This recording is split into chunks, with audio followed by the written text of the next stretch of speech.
Time for another Race Week special of Ironman Insider Podcast presented by Morton here in beautiful Nice, France for the Ironman World Championship men's race. We're going to sit down with some of our pre-race favorites today, try to get a little bit of insight, see how they're feeling heading into race day. Pretty excited for our next guest, Magnus Ditlev. How's it going, man? Pretty good. Yeah, it's good to be here. Yeah? It feels like yesterday that we were sitting in Kona and already almost a year has passed. Yeah. Are you excited to be back in Nice? Yeah, really excited. It's a very different course that presents many other challenges than Kona heat and humidity. So yeah, it's nice. Yeah. I mean, you've had a pretty solid string of World Championships the last 2 years. Are you excited to have your last opportunity at a World Championship in Nice? Yeah, I think it's going to be special if you manage to win this one. You'll be one of only two males that has that on their CV, so it's exciting, and knowing that you for the foreseeable future won't return is definitely something that motivates you to prepare extra special for this one. Yeah, and you obviously shown last year in Kona that you have what it takes to win in Kona with that second place. It seems like pretty even over those two courses. Who does well? Yeah, I think it's a good course for me here. I've really focused a lot on the descents. I think in 23 I was a little bit nervous and I used the dropper pose and everything, so I really didn't start to ride my bike until I was like maybe 17 years old. So naturally I don't have many experiences with like descending in very difficult terrain, so it's something I've really focused on since 23, and I've been here multiple times throughout the year now, and I can really see a difference in the times I'm doing compared to the ones I was doing in 23. So I think the descending part is something I'll be much better prepared at this time around as well. Yeah, and as far as that goes, is it purely the time that you gain, or is it the fact that you can descend with less like nerves? It's actually a bit of both, because we were here 4 or 5 weeks ago also, and we did a big like race simulation on the course where I basically did the entire course at Ironman pace, and there I really noticed that I was doing faster times but also just much more relaxed. It wasn't like in 23 I really had to push to my limits on the downhills to go fast, but here I was kind of able to relax and stay, maybe to take in some nutrition a bit more also during some of the segments of the downhill. So I think the fact that you are able to then, if you're really tense, you spend a lot of energy also mentally. So I think it's probably not possible to go, like there is a limit as to how fast you can go on a descent, but if you're also able to then conserve more energy and not switch off mentally, but not really like have to really focus in every corner, then I think you'll be more prepared for the run as well. Rad. Dropper this year? No. No, you didn't need it? No dropper, no. So it added a little bit of weight in 23, and we could see now that I was actually, as I said, beating all my times from 23 comfortably. So I think we made the decision not to do it. Yeah. Sweet. And we know you like to tinker, the engine nerd, as I like to say. Did you I think so far I'm not going to have something that Ironman will that I will get in trouble from Ironman with. No surprises on race morning? No surprises so far. Yeah. That's awesome. Wouldn't be a Ironman race if you didn't get a little slap on the wrist, right? Yeah. That's awesome. I think I realized what you pointed out earlier, but didn't really put it together till you're right. Like in Kona and in Nice here 2 years ago, it was the same podium, except for Sam. Except for Sam, and also like Rudy was fourth in Nice, and then also Leon. So it's not just top three; it's actually the four. Leon was fifth, I believe, in Nice and fourth in Kona last year. So it's quite interesting. I'll have to tell that to Leon, because he's hoping he moves one more up, right? Yeah. Who's going to be off? If we can just switch, then Patrick is off. And from what you're saying too, like that does show the consistency of those athletes at the top, especially like Patrick being able to. Because I think going into this race 2 years ago, none of us And I hate to say it, but none of us picked Patrick on the podium, really. But I think almost more last year. Yeah. I think people wrote him off more last year than we did in 23. Like in last year, I don't think anyone would have picked him on the podium. Not to, that's just, And I think also just the way we raced in 24 in Kona showed that. I wasn't thinking about Patrick at all during the race, actually. It never crossed my mind that he would be strong enough on the bike to stay in that group. I thought that he would like get dropped, but he was so strong on the bike as well. Yeah, and people think he was just like in the group, but being out on the moto, he was off he and got on. dropped a little bit, and then tactically got back, and he was really strong. Do you learn something from watching an athlete like that that's been so consistent over the years, and like, you know, people count him out and he just keeps showing up? Yeah, it's definitely very inspiring. Like also for me, I feel like I haven't had the best year so far. I got off to a very good start, but then had 2 races that didn't go as I was hoping. So, and it's the same with Patrick. It's like he hasn't had, also last year, he didn't have the best lead up into Kona, and then he shows up and performs on the biggest stage, and that's probably what I admire the most of, and have always admired the most of the guys that manage to put it all together when it matters the most on the World Championship days. Yeah. And that's what's important, right? Like, as you said, your season hasn't been what you've expected from years past, but started off great in South Africa, good, right? Yeah. Did you learn something from this season? And to me, at South Africa, it seemed like you had the ability to learn something, because I was lucky enough to commentate that race, and you looked like you were pretty cracked the last half of that run. Yeah, I learned some things on the bike about pacing, or I knew that already, but I paced it a bit more like even, and actually increased on some of the last part of the bike course, which I haven't done much before. It's always been close the gap as fast as possible and then kind of see what you have left. But in South Africa, I just steadily closed the gap to the front. So I think that was a lesson that I can also probably apply here, because people tend to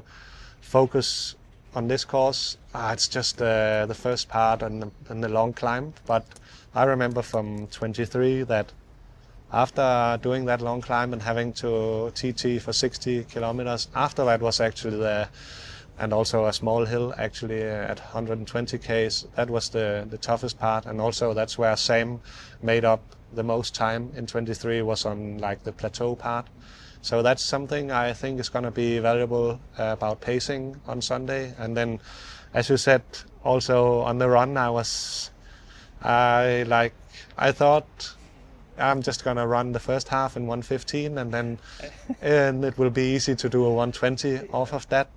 And I did pretty much 1:15 to the first half, but then I had a big enough gap that I could kind of still, I was never really in doubt that much, but I must admit that I ended up suffering a bit more than I thought I would have when I made the plan. Turns out in the end, a 1:25 is pretty hard. You just think you're coming off at 1:15, then 1:25 is going to feel like a walk in the park, but that was not how it played out.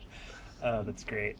I mean, and it seems like you also maybe had opportunity to learn from Kona as well, as far as the pacing goes. And yeah, definitely. You know, with a lot of really high-end athletes that we expect, obviously a fast swim, there to be a lot of action early on the bike. You say that now, that pacing is important as a strategy, but how hard is it to like be okay with riding in 15th place? No, that's the thing, is that it's extremely hard, and it's also in the World Championships field, it's different. Like, there is so much more going on, and bigger groups, and more motors and attention in the front of the race. So you have to be a little bit aware of what's going on in the front. But still, I think that, at least on the climbs, it's like you don't get that big of a draft effect. So it doesn't matter if you're actually a little bit behind then. but it is really difficult when you have tapered and you have I've basically spent since Kona thinking, how can I improve from the second place? And then you have so much energy in the beginning, and it's a climb, so you can really push hard, but you have to resist the urge to go too deep. It's very difficult. That's awesome. Yeah, no, I imagine that's not too easy. And then obviously you've done a lot of work. It seems to me pretty obvious that your swim it's the effort that you've put in has moved to improvement. What have you been doing differently, and do you expect to have a reasonable shot of being in the front group here? Yeah, so after Kona last year, I hired a new swim coach, and he has been seeing me 3 or 4 times a week, looking at me only, focusing on me, making all my swim programs and getting that constant feedback that I think is really important. So I've made a big effort on the swim, and it's definitely paid off. I'm swimming better in the pool than I ever have, by a big margin actually. But I think this swim also is gonna be, it's a little bit, it would be arrogant of me to sit here and say I'm gonna hit the front pack, because in my opinion this is gonna be the fastest swim in an Ironman you have ever seen, because you have so many guys from short course stepping up now, and they are not interested in me and Kristian and Gustav starting the bike together with them. So I think they're gonna probably team up, Schomburg, Jamie Riddle and Sam, and just agree on to hammer the swim as quick as possible. So I might still be 90 seconds down, and it might still be the best swim of my career, because they are just they are the best in the sport. And I think we haven't had that swim level in a World Championships that deep. Of course you have had Sam Laidlow in the field before, but you haven't had so many great swimmers before. So I might be able to just sneak with the back of the front group, but I also might come out in Kona 80, 75 seconds behind and still have had a really great swim. Yeah, and you've got to get some confidence out of that though, right? Because often in years past, when you talk to someone who had the swimming experience that you did, they go their whole career and never improve. But now you're talking only the fact that Schomburg and Riddle are there are maybe the reason that you might get dropped. Yeah, and also if I come out 75, 90 seconds and still have because I'm in a better swim shape, it's an easier effort for me, so I might be even fresher for the bike. So that's also something that can play a part. Yeah, sweet. On this bike course, you said pacing is very important. Where do you think you have an advantage on this course over your competitors? I think I have. When is this coming out? No, but I think from what we saw looking in 23 is that everyone descends kind of similar. Of course, you have Rudy that managed to make a gap on the last descent, but everyone was really within. I don't think anyone in the top lost more than maybe 20 seconds on the long descents. Yeah. So I think everyone is going to descend pretty similarly. And you also saw that on the first climb, people were able to ride really hard, and I don't expect to be able to make a gap there. But probably if you ride hard, I think it's on that kind of middle part of the course where it's still actually quite tough. It's rolling, it's not flat at all. So if you have something left on the 60 kilometers, where that's probably also the part that suits me the best. And if I'm able to ride that part really well and not be smashed from the long climb, and then also the short 20-minute climb there is. I remember from 23 that I didn't have anything in the legs at that point. So I think it's for me it's about coming to the top of the climb still with pretty fresh legs, and then making my move up on the plateau. I love it. And to me that makes sense, obviously, and to hear it from a stronger cyclist as well. But that's kind of where the hero taper wears off for everybody, right? Everybody's fast for an hour and a half. Exactly, yeah. And you can, if you're really fresh, you can also bury yourself completely. So I think you will see someone some people overextending themselves on the climb, and then because you go up for 55 minutes, you expect there is a downhill, but there is no downhill at all. It's maybe you have a few moments where you freewheel for 30-40 seconds, but it's nothing to actually recover. And if you are then able to really put down the hammer up there, I think that's where the key lies for the strong bikers. Yeah, I'd say so. I think that makes sense. Last 2 years, Patrick has run you down. Yeah. What? Dang it! What do you need to do? What kind of gap do you think you need on Patrick in this race to be able to beat him? That's difficult. If you assume that he's running at 2:30, then I will probably need. Depends on how hard the bike is, but 4 or 5 minutes, I would say, if I have a good day. Sweet. So you heard it here first. Magnus is running at 2:35. Yep. Easy. That's awesome. I love it. Which you've shown that you're capable of, right? Yeah. Is, to me, like seeing you here, like obviously your run and your race wasn't, you didn't say it really out loud publicly, but clearly you didn't feel your best here 2 years ago. No. And Kona last year, you've also, when you came off the bike and I saw you transition, I was like, you didn't think you would finish, right? No. Did you learn something off of those 2 days that, like, even if I don't have what I think is my best, I still finish on the podium? Yeah, I think I agree with you that even though I've been on the podium, you would say that's amazing, like twice, and he really has had a good day. But in my opinion, I've had 2. It's not bad days at all, but it's just days that I know I can do better, and that's of course also very, very motivating. And then coming back to a question, it tells me that it calms you down a little bit, knowing that even though you're not on 100%, you can still end up on the podium at a World Championships. I think that's pretty good to know. And I appreciate you being humble in that answer, but like from your perspective, those were bad races for you. No, not bad races, but definitely not to my full potential. Okay. I think to be honest, in 23, I maybe was a bit too skinny going into the race. Yeah.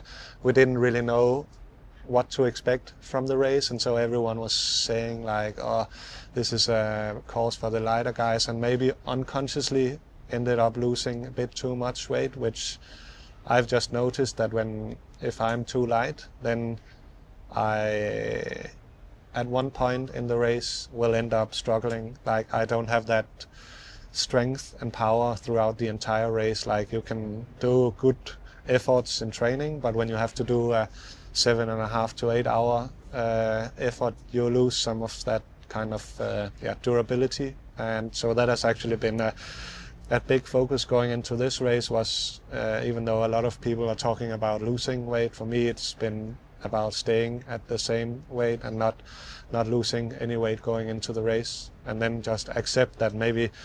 And that's also why I was here, and earlier in the year we were also doing like tests where we ride the climb and then weigh what I'm weighing and then put on 1 kilogram of body mass, like a stone, or fill up the bottles and then do the same effort and see how much time am I actually losing by being 1 kilogram heavier. And it was very interesting how little time you actually go up slower if you are 1 or 2 grams kilos heavier. So what you can't test in that obviously is the fact that like you feel better, that diesel engine maybe runs exactly better, right? yeah. So you traded the seat dropper for a couple croissants? Is that what you're saying? Yeah, exactly. I like it. I like it. It looks good on you. That's sweet, man. Well, last question. For you, after you cross that finish line, for you to feel good about your performance, is it everything you've said now, pacing, doing anything right, or is it crossing the finish line first? It's definitely not crossing the finish line first, because then you are already setting yourself up for a very, very narrow-minded focus and something that is out of your control. I cannot control if Sam Laidlow is going absolutely ballistic, that he's done in the past 2 years of World Championships, and it's also something I've worked on since Kona last year, because I think I got too obsessed about like reacting to what other people. I have to get rid of Kristian on the bike. I have to catch Lieto on the bike as well. So for me to be able in this race to be satisfied is that if I've managed to execute and do all the things that we have seen in training and put out the numbers and the level that I've seen and shown in training and worked on throughout the entire year. So it's more of internal goals instead of having that result oriented goal. Of course you want to win, but if you do the best numbers on the bike you've ever done and you do a really strong marathon, then you cannot, in my opinion, it's hard to not be satisfied with that. That was the right answer. Yeah. That's awesome.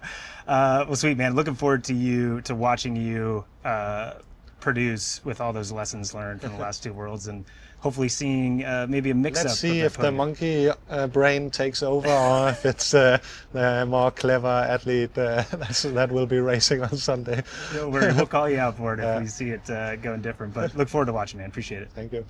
Okay, our next victim for the podcast is Leon Chevalier. How we doing, man? Yeah, it's good to be back. I'm getting strong flashbacks from 2 years ago. Obviously, I had a good race back then. It's getting harder year on year to improve on the last World Champs results, but we'll see how it goes on Sunday, and hopefully another good one.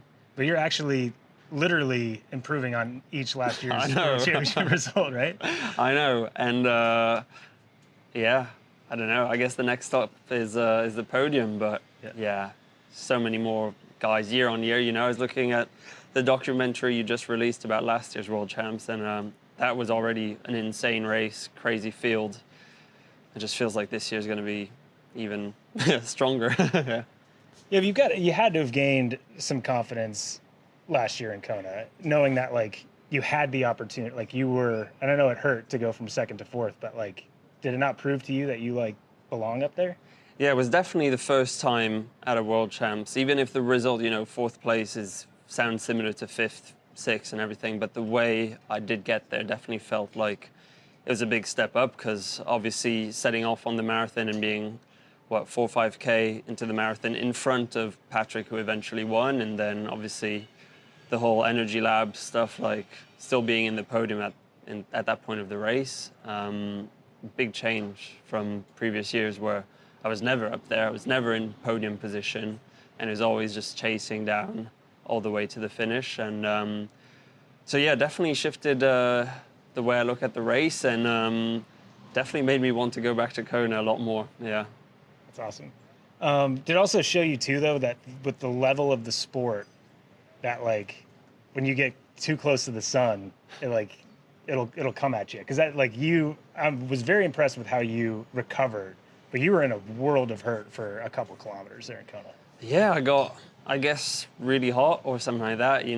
Obviously it's going to be hard at some point, and it's not like I've got much data to look back on. I didn't have any of the heat sensors or anything, so I just slowed down, and part of me is wondering if I'd willed myself to keep pushing and everything. But I think on that day I was so focused on the marathon to not have the 2022 situation that I'd had, where already I'd slowed down at some point, got passed by some guys, and then back on the Queen Cable to recover those positions. So I was just so wary of going too hard, and the whole time on the run last year I was just thinking, just take it easy. And it was just easy all the time until all of a sudden it's just like, this is incredibly difficult. And so I'm not really sure what happened. And I think this year I've been so focused maybe on the Pro Series, I've not actually looked back at Kona 24 and thought about it. But I guess going into next year, hopefully do my research a bit better and go in a lot more prepared, knowing that I can actually be up there and fight for those top positions. Yeah. Red. And obviously we know that you have an affinity for Kona and what that race is, and obviously you're gifted at it. Is there something, though, about this being the last year of World Championship in France that gets you excited at one last shot? Well, we get the 70.3s from next year, and I'm already qualified for that, so I guess it doesn't really feel like a goodbye. I'd say not racing St. George this year was a bit harder, because I knew the race was that was it. No more St. George until, you know, who knows what 10 years down the line would happen. But that felt like a final end. Whereas here, you know, we're going to 70.3, and I guess next year we'll get best of both worlds. 70.3 here in Nice and the full distance in Kona, kind of like how it should be. And yeah, so I'm not that sad about it. I'm kind of just really excited about Kona again, I guess. That's sweet. You know, it's funny, we were talking a little bit before we got on about what your goals and thoughts were going into the Pro Series this year. And I think I remember in the podcast, you were like, I'm just going to do what's on the board. I'm not going to chase any races. And I'm not giving you any crap for it, but like you have adapted and chased some races. You find yourself in the lead with one more race than everybody else. But how has the season gone for you, and what have you learned from it? I think this season has taught me that I am pretty good at Ironman and triathlons, because obviously, well, Kona, I guess, was already a telltale sign, and Sure. I guess the past years already. But this year, I've raced at 75% fitness all year, basically, because with the way the calendar has just like popped up, and obviously having that stomach bug in South Africa, then I just barely had time to recover, then go straight into Texas, and it's just been race after race after race, and somehow I'm still, you know, up there. I get a podium in Swansea, 4th place in Placid, and never really far off the mark, and that's off very limited training at the end of the day. And you kind of need to get those really long, consistent blocks of training in if you want to be able to perform at your best, and I've not had those this year, and still able to somehow be at the top of the Pro Series, which is really cool, coming into the World Champs, you know, ranked #1 on that series. And so, yeah, it's really cool. And at the same time, I'm also just thinking, well, this race, this World Champs, it'll be what it'll be. Hopefully get those final good points for the Pro Series. But yeah, just take confidence that in the fact that I've still been progressing this year somewhat, despite not being able to train like I'd like to, and make sure that next year I prioritize the training block and the racing well. It does seem, though, that you got a decent block after Placid. I've been up in the mountains for like 4 or 5 weeks. When anti-doping comes around, you get to see how thick your blood comes out, and so that's always a good thing. We've been at home for 10 days now, and I think just being able to sleep in your own bed after so many months on the road this year, it's just been really nice and relaxing to finally be at home. Poppy, our dog, is just enjoying being back on her sofa and in her garden, and I've been back on the turbo in the training room and back at track with the local club, and it's been nice to kind of get back on that. Yeah, when I do those big blocks of training, it's typically at home actually, and it's been good to settle back in, and I've crammed in some panic training in the last 10 days, and I feel like I'm in a much better place than 2-3 weeks ago, where, you know, mid-August I thought I probably wasn't even worth coming to World Champs because I was unable to train at all. I was just so fatigued. So now I'm recovering and just aiming to get to Sunday like fresh and ready to hit it hard. Rad. Don't underestimate the benefit of panic training. I think it's underrated. Yeah, and the freshness of mind, and I think also I probably put a lot of pressure on myself after last year's World Champs, and it was hard to look at this race and not think that I was going to try and win it, if that makes sense. Yeah. And so I think August showed me that, you know, it doesn't matter. Like, just being able to race a World Champs is already amazing. Like, now I'm so lucky compared to like my first World Champs. Now I'm doing the interviews, the photo shoots, the press conferences. It's like, it's already really special. And let's just go to Nice, enjoy the privilege of being up there. Bib #4 at World Champs is pretty crazy. Yeah, it's all really special, and like, forget about, hopefully I've got another 12, 15 World Champs ahead of me, where I can be like, yeah, get to that start line thinking I've done everything I could to win. This year, maybe it's a good time to kind of reset and reappreciate what I've already managed to get to. Yeah, That's sweet. And I've told you this before, but I appreciate that about you, and the fact that like you're you still realize kind of where you've come from to a certain extent, and like it seems like you pride yourself on not being one of the guys that like has all the support or whatever. You know, it's like after Kona, you didn't have your scientists look at your heat protocol, right?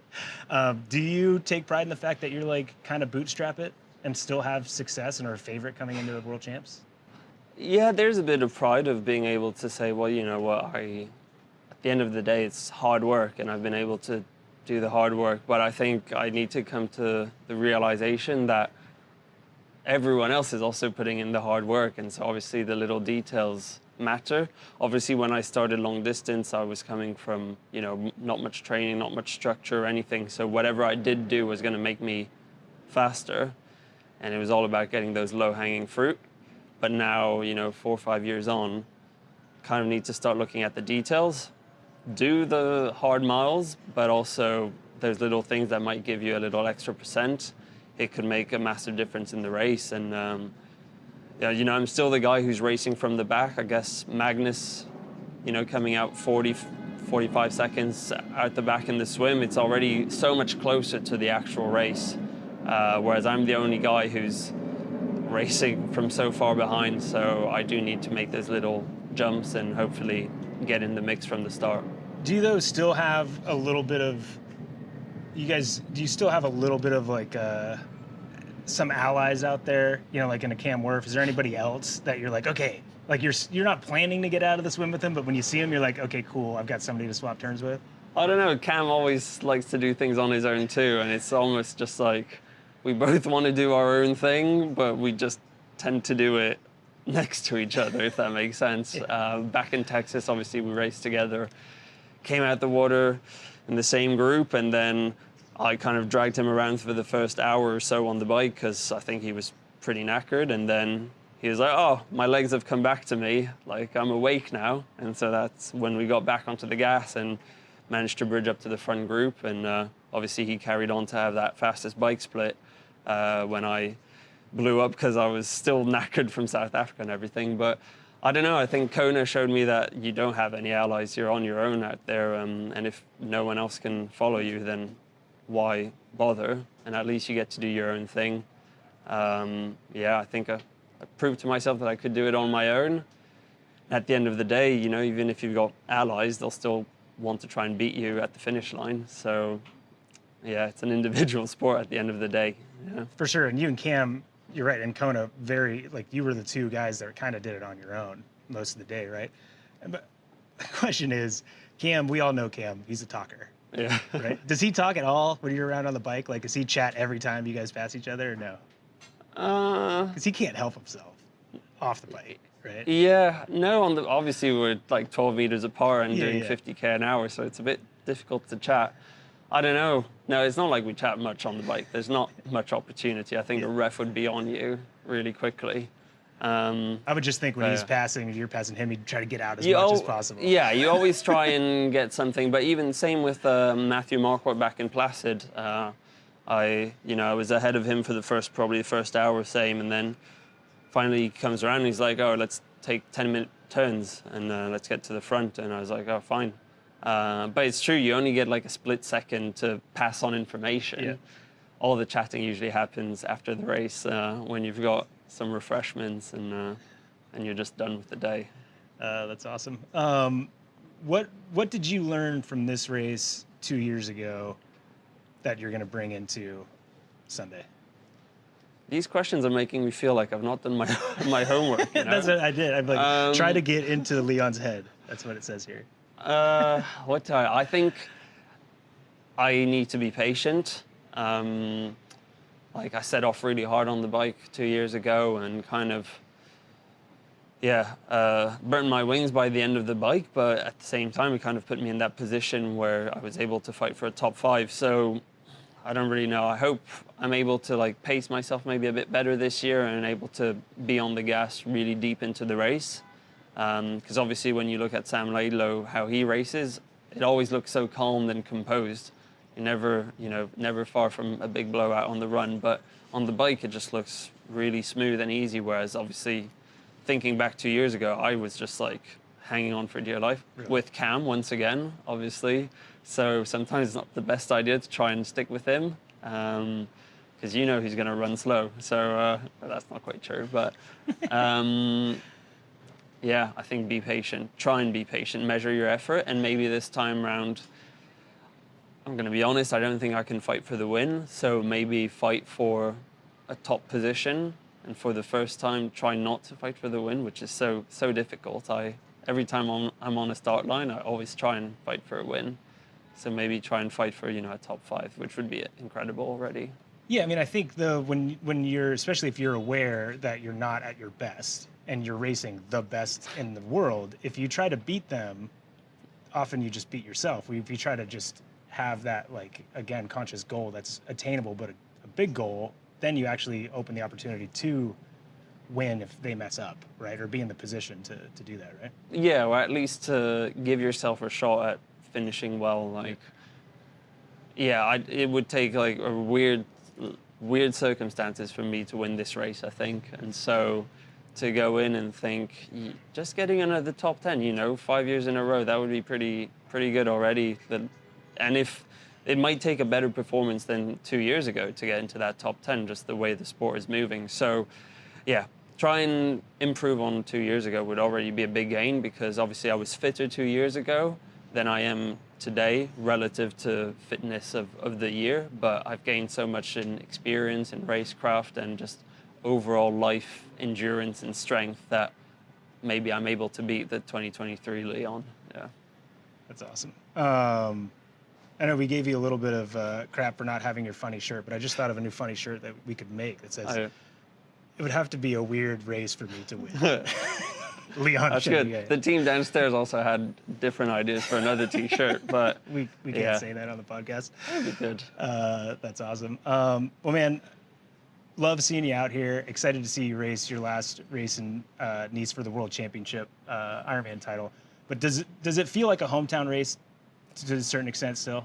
I was going to say not so much, because Yeah, obviously for people who know, I live in the UK, and even when I used to live in France, it wasn't anywhere near here. But I came here in June for the 70.3 to kind of get, the lay of the land once again. And the amount of support I got on course from French people that wouldn't be able to go out to Kona and support me at the World Champs. And they would say, they obviously saw I had a bad day in June, and they were like, don't worry, September is the one that matters. We'll be here. There'll be more people. And so that's really cool to have that kind of support that you wouldn't get it in Kona. And I've got, family, friends coming.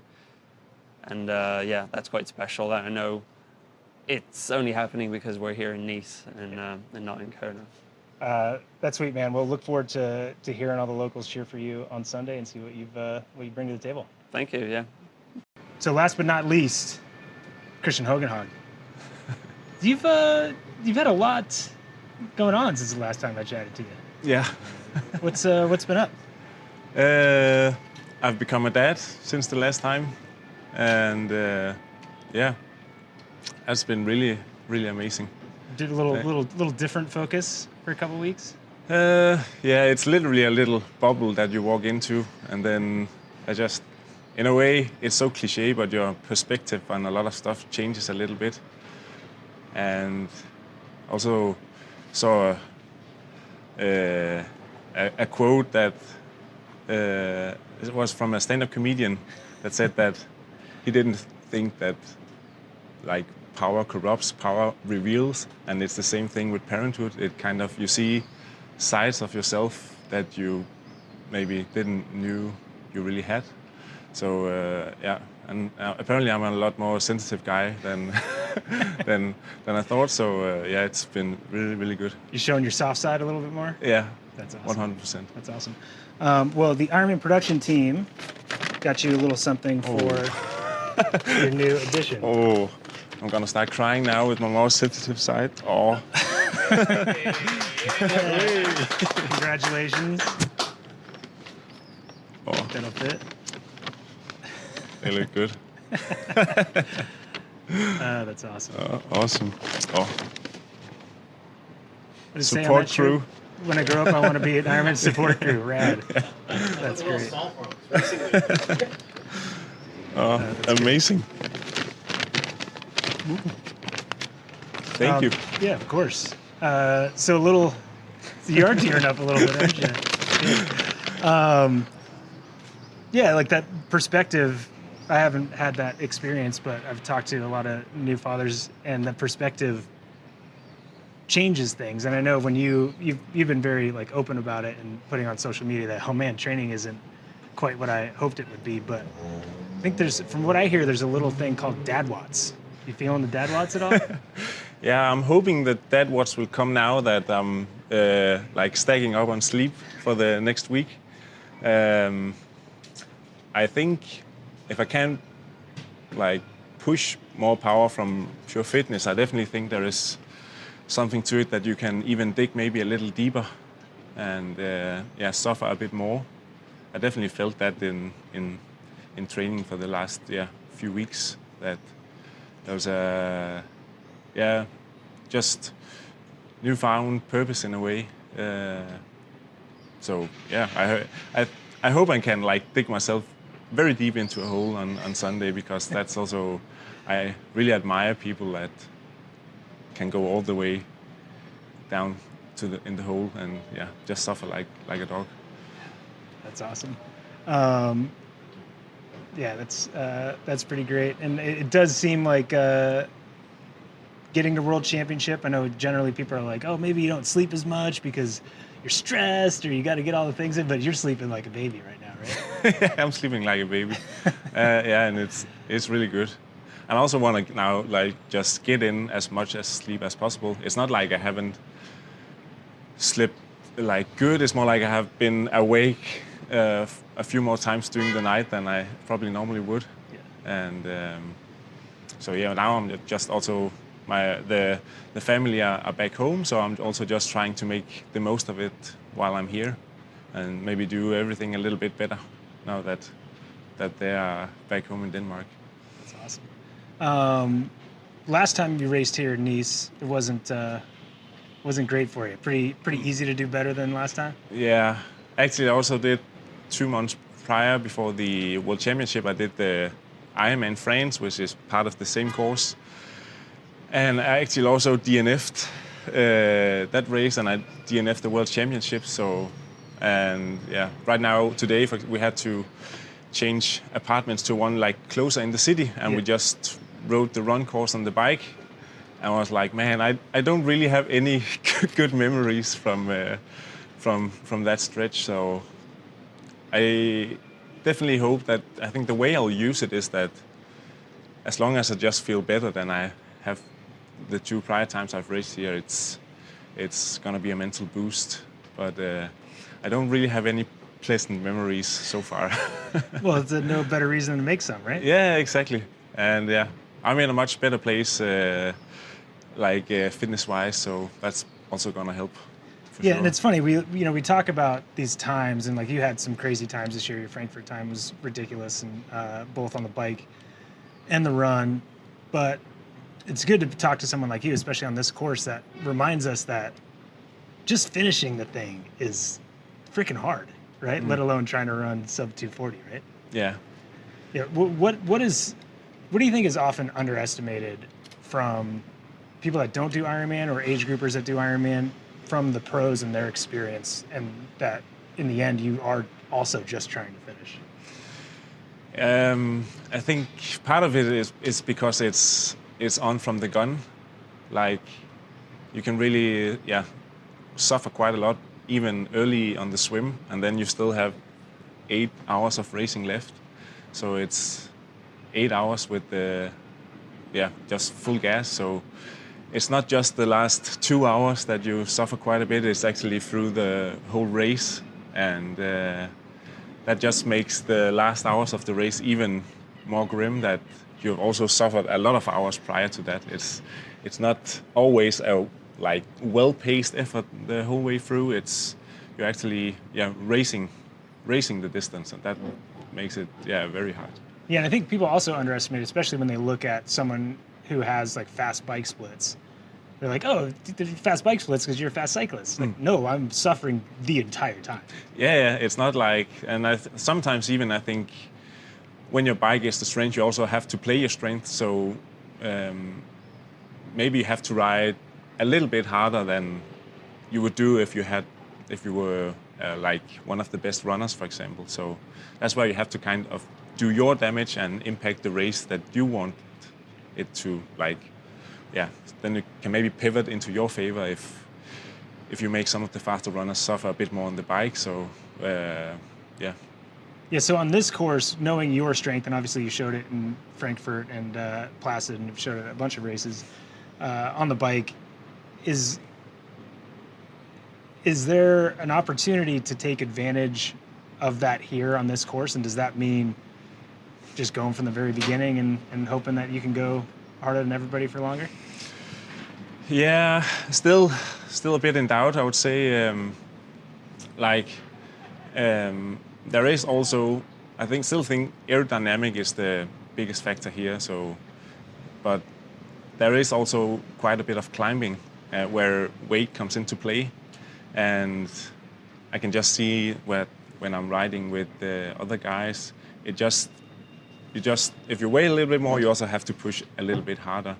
And maybe normally some of the very good cyclists are also the heavier guys, and all the energy we have to use on the climbing, maybe we can't use that when we then get onto the flat because we used it prior.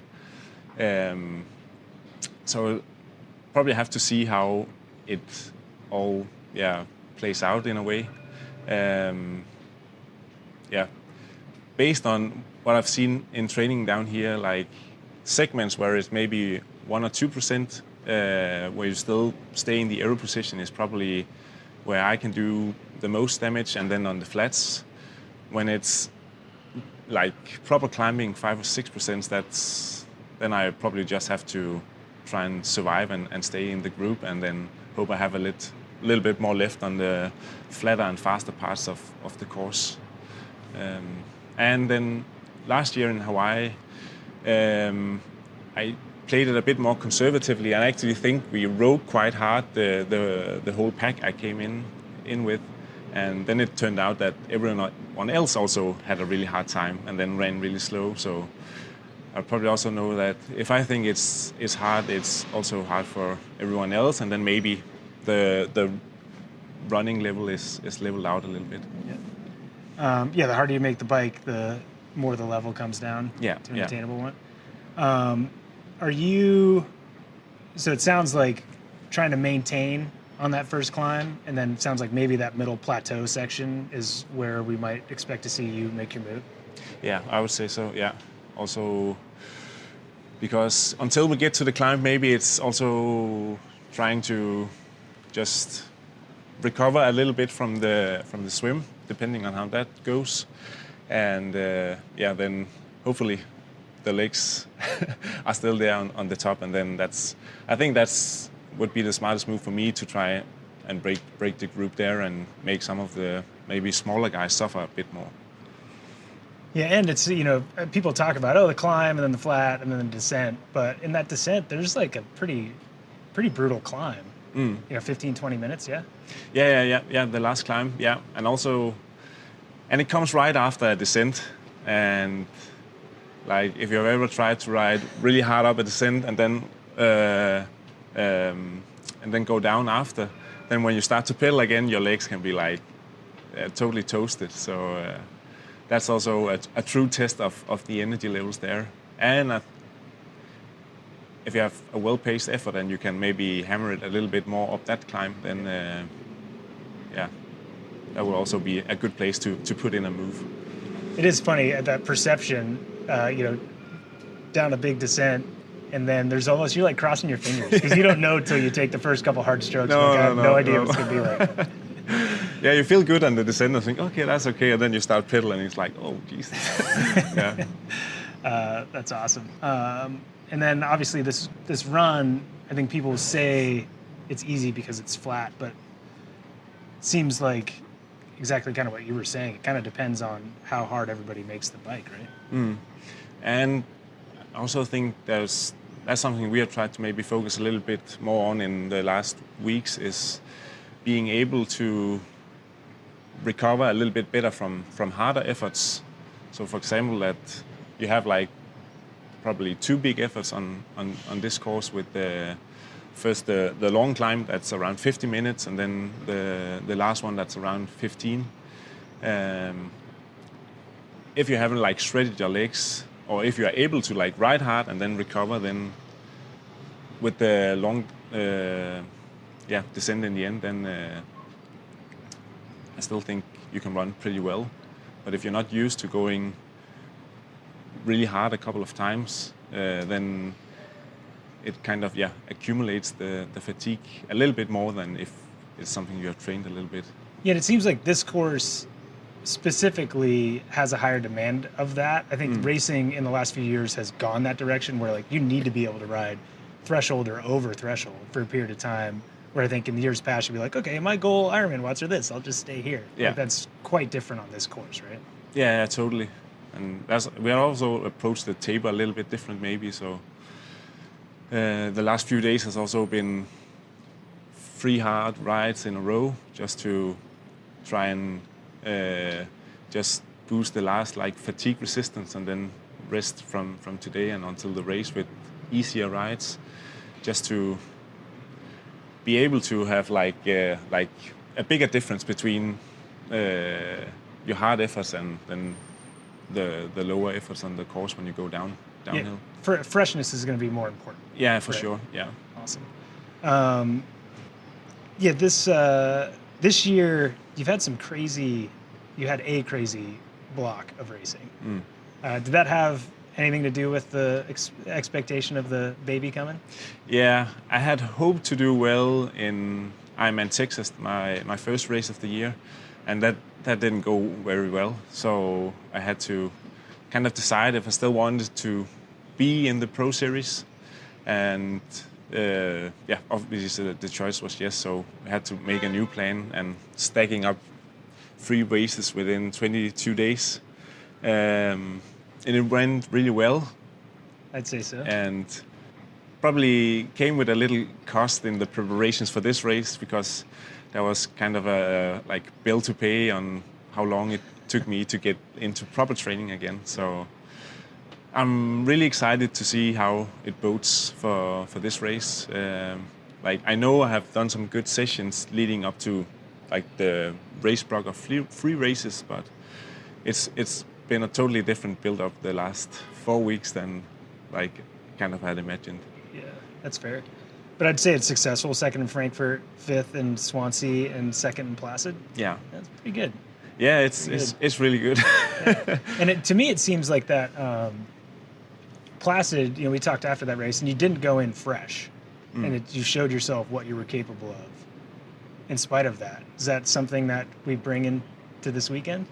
Yeah, 100%. Like I think it shows that the kind of base level is pretty good, and because I knew going into Frankfurt that I was in really good shape, and then maybe the fitness fell a little bit from leading into the next 2 races, and like maybe it gives me a little more confidence, and just believe in myself that even though the lead up isn't perfect, there is still a possibility that you can like have a good day, so you don't really have to stress too much about it. Yeah, the guy that went 7:28 in Frankfurt is still there, right? Yeah. That's crazy. Are you surprised by like how fast you went that day? Yeah, but it was also required with the field. It was almost a world championship field, and I don't think it's too often you get to race a really stacked field when you know you are 100% ready. So it was just really nice. And then what happens is that everyone pushes each other to their limits, and I think that's what happened in Frankfurt for sure. So you were kind of the meat in a Norwegian hype train sandwich there in Frankfurt. Do you expect to be around those guys and those guys to be a pretty big factor in the race this weekend? Yeah, and I'm also, like, of course there is Gustav and Kristian that I think can do, and of course also Kasper, but Kristian and Gustav, like, I have my eyes on for like the end result at the World Championships, and Kasper I have on my radar for the Pro Series, since we are pretty close. So there is like what do you say, like a lot to fight for, and also like maybe decisions to take during the race. Whether I think if I feel really good, I'll race for the overall result, and then the plan B is to focus maybe a bit more on Kasper and Rudy for the like overall standings in the Pro Series. So yeah, but there's a lot of Norwegians on this start list, so there's a lot to have an eye on. Yeah, 5. 5? Yeah. We are well represented in Scandinavia with 4 Danes as well. And Where did that come from? Like honestly, like I feel like years ago there was a few Danes, but like Kasper told me today that there was no Norwegian at the Ironman World Championship Pro field for men till 5 years ago. yeah, that's crazy. And now, what's going on down there? I have no idea. Is there no Nordic skiing anymore? Everybody's doing triathlon? Yeah, and I think like also in Denmark, triathlon is not that big of a sport. It's more something where people do Ironman. They necessarily don't do triathlon. So, but that's probably also why we are that good at it, because in Denmark the Ironman is the focus for a lot of people, and not like the shorter distances. So everyone puts their energy into the longer distance, maybe. You talked a second ago about the kind of plan A and plan B, and obviously the Pro Series is the reason why you have these multiple plans. It was awesome watching you last year chase the Pro Series and have obviously great success, and choose to do that again this year. Is it fun, and is it in some ways a distraction to be able to have more to focus and look at than just that next individual race that's coming up? I think for me personally, it gives it a lot more depth, or like, the way of racing is a lot more interesting, because there is so many things going on and so much to fight for in a way that I know if I do well overall, I'll also end up with a good result for the Pro Series, but I also kind of have to have an eye on, for example, what the other guys that are well placed within the series, what moves they make, and then I have to decide whether I have to go with that or. So it just makes it a lot more fun, because let's be honest, it's also a very long day. So so if you have some things to like occupy your mind a little bit now and then that's really great. You're doing some math in your head during yeah, exactly. So, and if it takes a long time, it's okay. Totally. And so will you go into a race like this knowing the points or seconds ahead or behind you are of those athletes? Yeah, so I know that, I think, of course, there's Blumenfeld, who has, if we take the best free scores, he has perfect score. But then the fight for second and third place that's pretty close. I know I have like what corresponds to a 10-minute lead over Stornes and about 15 minutes lead over Rudy, with 2 races left, this and the half Ironman World Championship. So I'm in a pretty good spot, but I also know that they're probably, at least like Rudy is always doing well at the bigger races, and I know Kasper's in a really good shape, so I also have my work cut out, but It's pretty cool. It's cool to be like, especially on a course like this with the out and backs, like if Rudy, again, he's been podium, just off the podium here 2 years ago, if he's 8 minutes in front of you, you're going to be like, 100%, right? Yeah. That's so cool. Because this is going to be where you can take the most time. It will be a lot less deficit at the half Ironman in a couple of months. So and they probably also know the deficits in both directions. So that's cool. It does make it more fun. Yeah, 100%. And a big part of what's going to depend on your capabilities to be in the race early is the swim, and you've improved your swim a lot this year. What will it take for you to be able to be in that front group, or if there's a small breakaway, that main chase group? I think I've improved. I think it comes down to the start for me, I would say.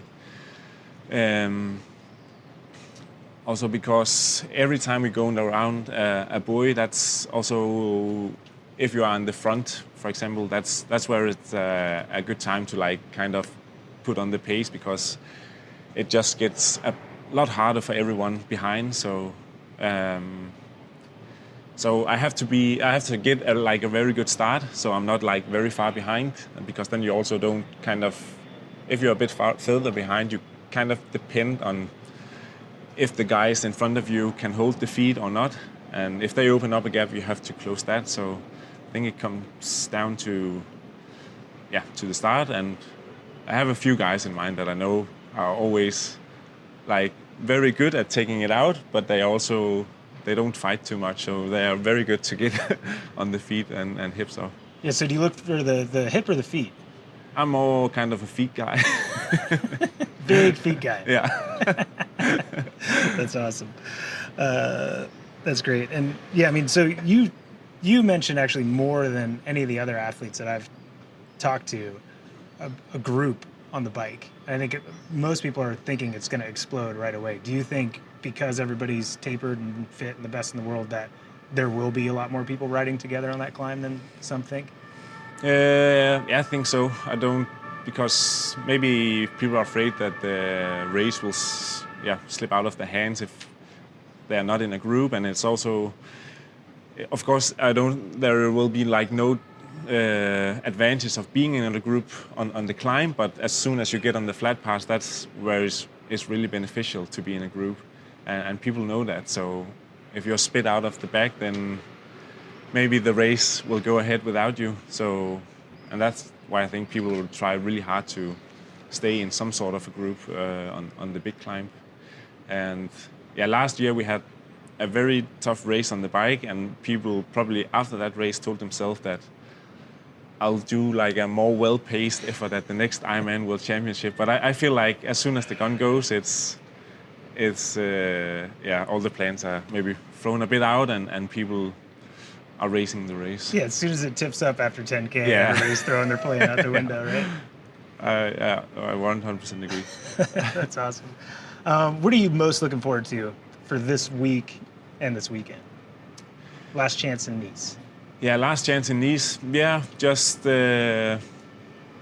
feeling ready for a World Championship. That's always nice to be here healthy and injury-free and ready to race, and just to get a better experience and ending to this race this year than I have the last time I was here. There I more felt like I was a rolling spectator. Right. So just to be able to be in the race and maybe impact the race a little bit is what I look most forward to. No doubt you're going to have an impact for sure. I think you know what I'm looking forward to most out of you this week is breakdancing at the after party. Oh, yeah. And I brought some shirts that are not white, so maybe I don't have to trash them afterwards. Yeah. That's awesome. Man, appreciate you coming and looking forward to seeing what those dad watts might bring you on Sunday. Yeah, fingers crossed. Awesome stuff from Magnus, Leon, and Kristian Høgenhaug. Three great athletes that have obviously great strength on the bike, but very well-rounded athletes and ability to have great result here on Sunday. Keep an eye here. We got more action coming at you from Nice at the Ironman Insider Podcast presented by Morton. I'm your host, Matt Lieto. Thanks for listening.